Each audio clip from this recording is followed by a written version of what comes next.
안녕하세요. 필리핀 교민 뉴스 필리핀입니다. 얼마 전 미국 샌프란시스코 브리드 시장은 자매도시인 일본 오사카에서 온 편지를 한 통 받았습니다. 바로 샌프란시스코에 설립된 위안부 소녀상에 대한 내용이었는데요.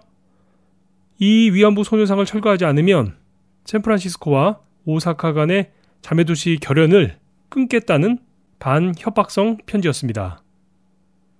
샌프란시스코 시장은 즉각적으로 성명을 발표해서 성노예화와 성매매를 강요받았던 과거를 절대로 잊게 할 수 없다고 밝히면서 오사카시의 요청을 거절했는데요. 한국, 중국, 그리고 필리핀 출신의 위안부 소녀들이 서로 손을 맞잡고 있는 모습의 이 동상의 비문에는 아시아 태평양 지역 13개국 여성 수만 명의 고통이 담겨져 있다고 기록되어 있습니다.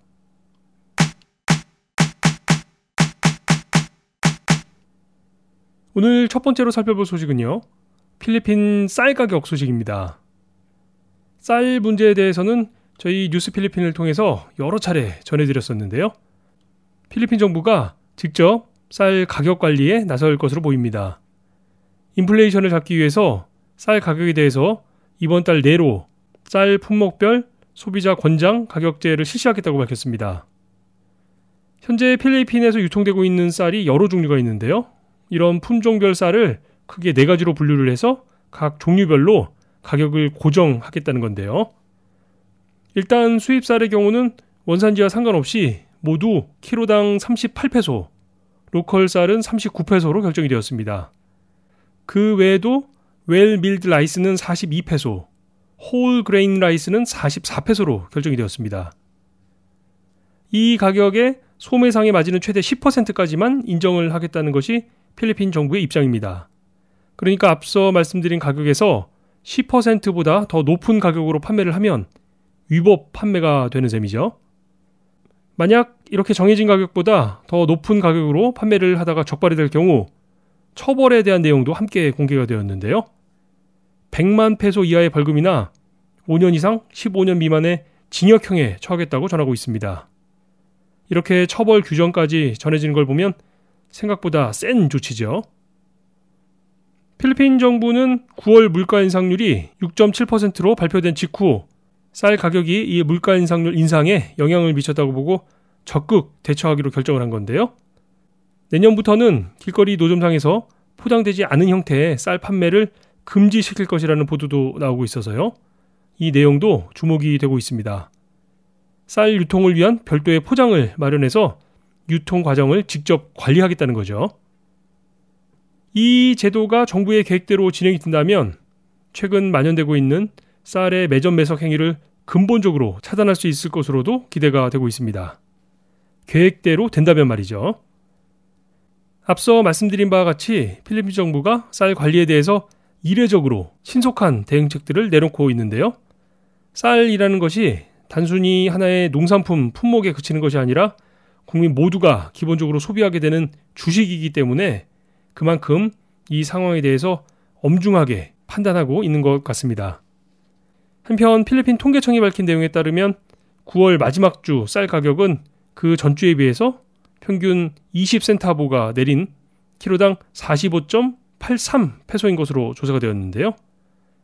여전히 작년 동기에 비해서는 무척 높은 편이긴 합니다만 필리핀 정부가 본격적으로 쌀 가격 조정에 나서게 되면 이 수치보다는 상당폭으로 가격이 낮아지게 될 것으로 기대되고 있습니다.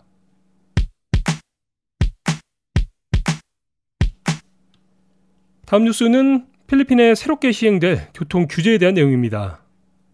지난 월요일 필리핀 상원에서는 새로운 교통 규제안에 대한 심의가 있었는데요. 앞으로 12세 이하의 어린이들은 차량에 탑승 시 반드시 안정장치가 부착된 좌석을 이용해야 한다는 내용입니다. 프라이빗 차량에 대해 적용이 되는 규정인데요. 이 내용과 함께 키가 150cm 이하, 나이 12세 이하의 아동들은 차량 앞좌석에 탑승을 금지시킨다는 내용도 함께 발표가 되었는데요. 이건 안전벨트와는 무관하게 무조건 앞좌석 탑승이 금지가 되는 겁니다. 두 가지 조건인 거죠. 나이가 12세가 넘어야 하고 키도 150cm가 넘어야 한다는 거니까요. 그리고 마지막으로는 차량에 성인 보호자 없이 아이들만 남겨놓게 될 경우, 이 경우에도 단속 대상이 됐는데요. 아무래도 뜨거운 날씨에 차량 안에 아이들이 방치가 될 경우 위험에 처해질 수 있다는 점을 고려해서 이런 조치들이 나오고 있는 것 같습니다. 이번 조치들은 상원의 심의를 마치고 나면 상하원, 양원의 표결을 거쳐서 대통령에게로 넘어가게 되는데요. 대통령이 서명을 하게 되면 바로 시행이 될 예정입니다. 특별한 반대가 있거나 하는 건 아니니까요. 조만간 시행이 될 것으로 보입니다. 필리핀에서는 지난 2006년부터 2014년까지 매년 600명 이상의 어린이들이 차량 사고 등으로 목숨을 잃었던 것으로 조사가 되었는데요.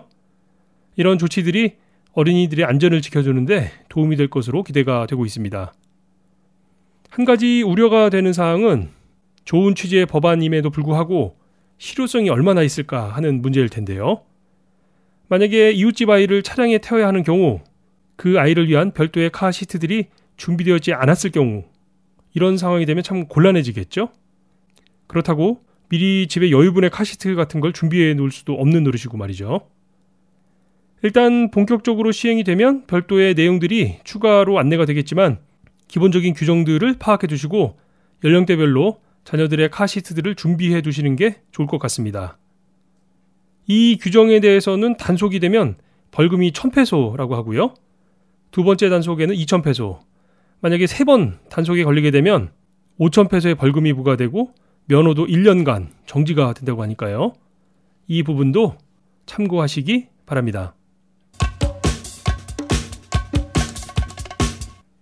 마지막 뉴스 보겠습니다. 필리핀 경찰청 PNP가 내년 중간선거를 앞두고 선거 과열 등으로 집중 관리를 하게 될 896개 지역 7,926개의 바람가이 명단을 발표했습니다. 명단에는 무슬림 자치구 지역인 ARMM 지역이 많고 이스턴 비사야스와 센트럴 비사야스가 그 리스트에 포함이 된 것으로 전해지고 있습니다. 오스카 알바얄데 경찰청장은 얼마 전에 있었던 라 유니온 지역 시장의 피살 사건에 대해서 재언급을 하면서 선거에 관련된 폭력 행위에 대한 경고를 하고 나선 건데요.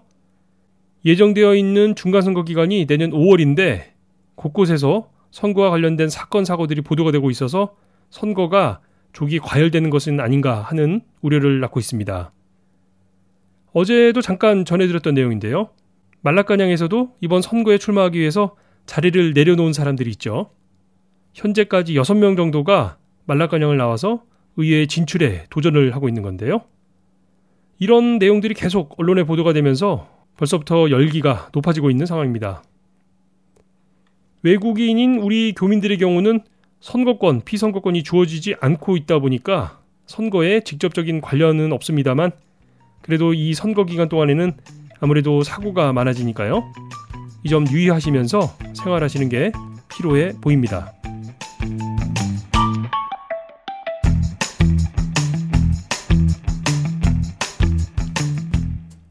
오늘로 벌써 10월도 중순에 접어들게 되었습니다. 연말이 될수록 시간이 점점 더 빨라지는 게 아닌가 싶을 정도인데요. 이제 금방 할로윈데이가 다가오고 그렇게 또 크리스마스 분위기에 젖어서 한 해를 보내게 될지 모르겠습니다. 정말 시간이 빠르죠? 한 주간의 딱 중간이 수요일인데요. 오늘 하루도 알차게 보내시고요. 그래야 빠르게 흘러가는 시간을 좀 천천히 사용할 수 있지 않을까 생각이 듭니다. 뉴스 마치겠습니다. 10만 교민, 150만 방문자들이 함께 듣는 필리핀 교민 뉴스 필리핀의 수요 소식은 여기까지입니다. 지금까지 저는 알렉스였고요. 오늘도 함께 해주신 여러분 고맙습니다.